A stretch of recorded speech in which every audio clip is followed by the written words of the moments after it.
جو جہنم میں پہلے اپنی سزا پا رہا ہوگا اور جل چکا ہوگا، اللہ تعالیٰ اس سے فرمائیں گے کہ اے میرے بندے، اگر تو اپنے گناہوں کا اقرار کر لے تو میں تجھے جہنم سے نکال کر جنت میں داخل کر دوں گا۔ کیا تو اپنے گناہوں کو کنفیس کرتا ہے؟ کیا تو اقرار کرتا ہے؟ اور پھر تھوڑی دیر کے بعد وہ سوچے گا کہ اگر میں نے اپنے گناہوں کا اعتراف کر لیا تو ہو سکتا ہے کہ مجھے دوبارہ جہنم میں پھینک دیا جائے۔ تو بندہ کہے گا کہ اے اللہ، مجھے آپ کی عزت اور آپ کے جلال کی قسم، میں نے کبھی کوئی گناہ نہیں کیا۔ تو اللہ تعالیٰ فرمائیں گے کہ اے میرے بندے، میرے پاس تیرے خلاف گواہ بھی موجود ہیں۔ تو جب وہ اپنے رائٹ اور لیفٹ دیکھے گا تو کسی کو نہیں پائے گا، کہے گا اے اللہ، کہاں ہیں آپ کے گواہ؟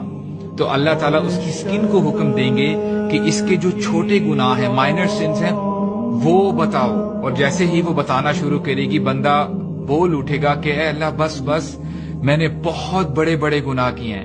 اور جب نبی کریم صلی اللہ علیہ وسلم یہ حدیث سنا رہے تھے صحابہ اکرام کو، وہ اتنا مسکرائے، وہ ایسے ہنسے کہ ان کے مولر ٹیتھ نظر آ رہے تھے۔ اور پھر فرماتے ہیں، میں اس لیے ہنس رہا ہوں کہ جب بندہ ایسا کرے گا تو اللہ سبحانہ و تعالیٰ بھی مسکرائیں گے، اس کے گناہوں کے اعتراف کرنے کی وجہ سے اسے جنت میں داخل کر دیں گے۔